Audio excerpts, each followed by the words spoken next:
Here are some reminders to help you get the most out of your Dive Math 7-6 CDs.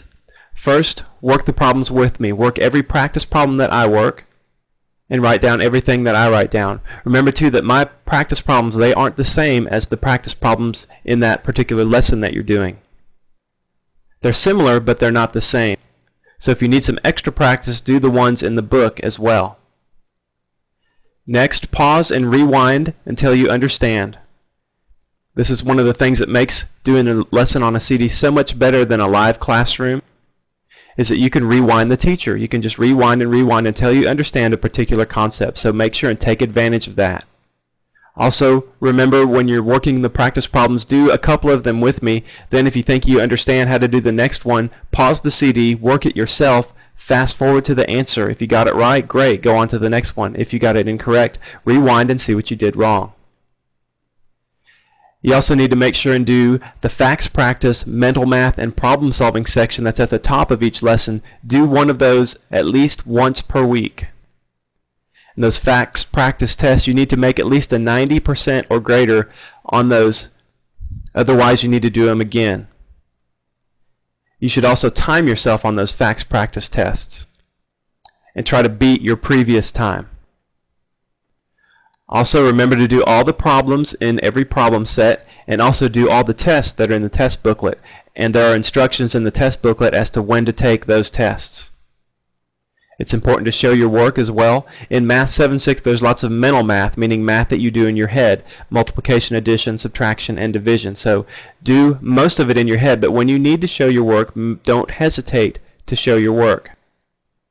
Especially if you're getting a particular problem wrong repeatedly, that probably means you're not showing enough work. And finally, have a good attitude. The best math program in the world won't make a bit of difference if you don't have a good, hard-working attitude. Be thankful that you have a nice computer with speakers and a cool CD lesson to work on and to learn from. Not everybody has that advantage that you have. God has given you a great opportunity here to have an excellent education, and part of it is up to you as to your attitude and what you make of this opportunity. So work hard, do your best to learn these lessons, and I know that God will bless you for that.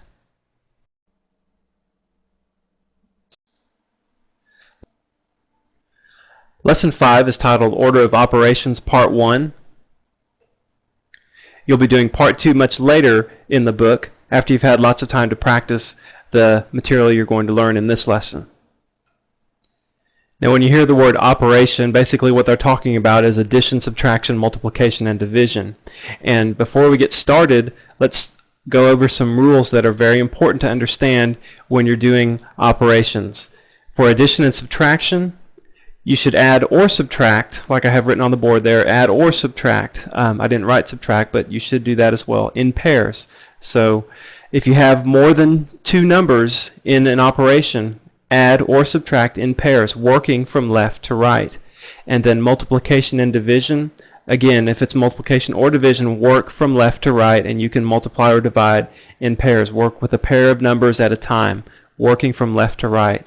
And then if there's parentheses in that operation, do the work inside the parentheses first. Okay, so you should write these rules down and remember them. And the best way to learn them and to apply them is to do some problems. So let's go ahead and start doing some practice problems now. So look at this problem. 15 plus 2 minus 5.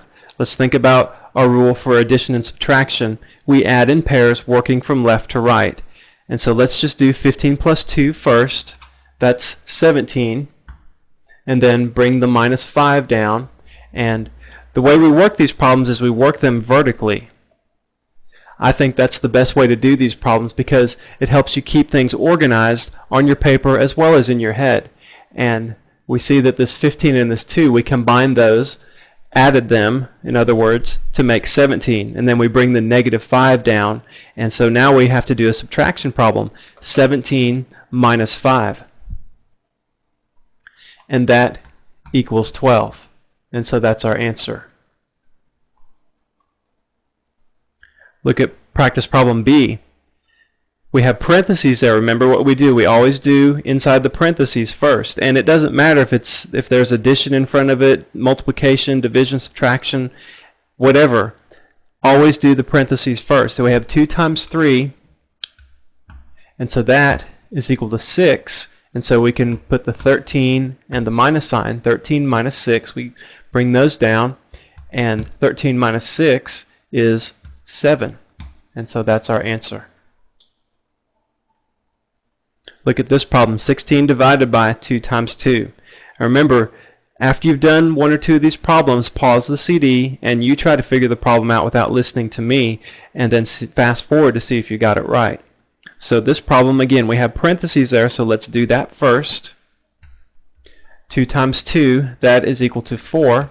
And so we have 16 divided by 4.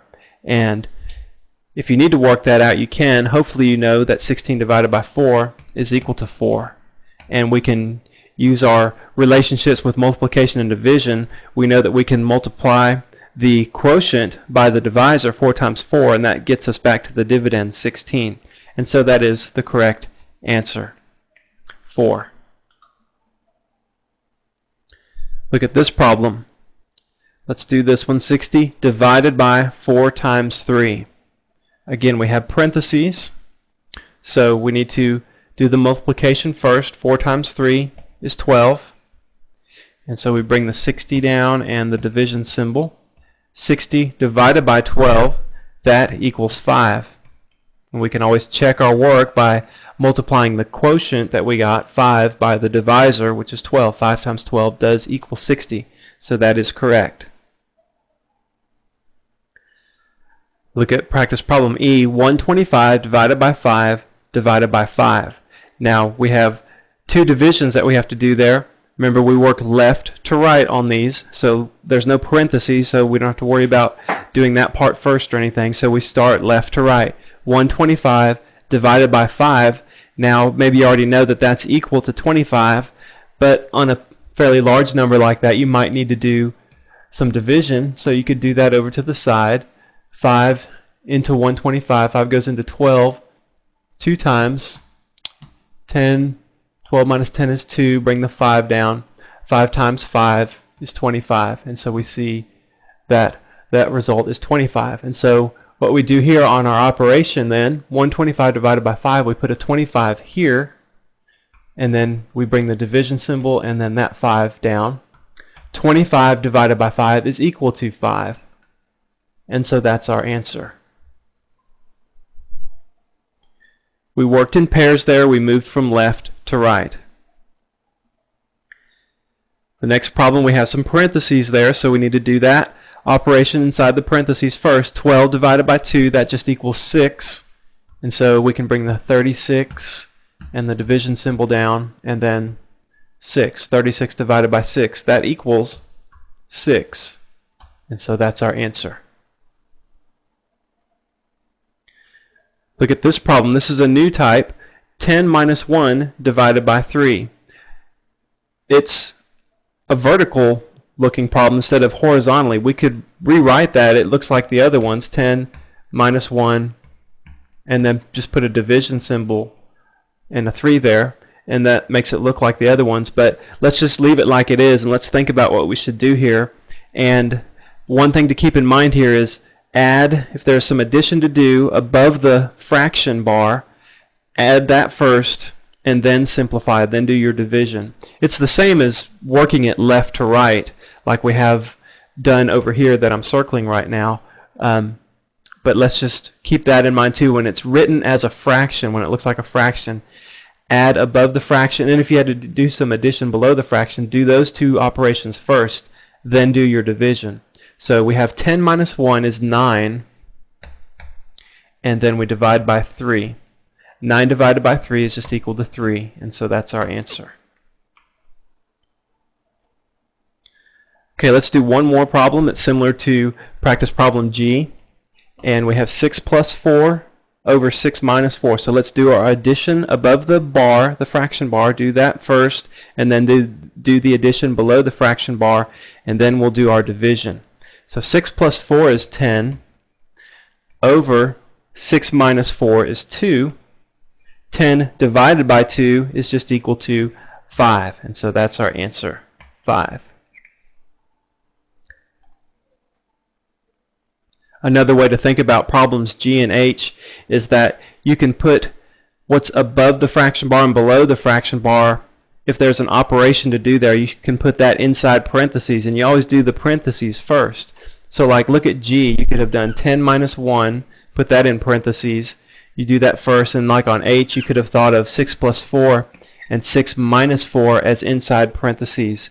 And so that's another thing you can do on problems like this where there's a fraction bar, is you can, in your head, just pretend like there's parentheses, or you can write them like I've written them on the board here. And you would want to do the same thing as if you wrote it out horizontally. Like on problem G, you'd put that 10 minus 1 inside parentheses. Okay, well that's all for lesson 5.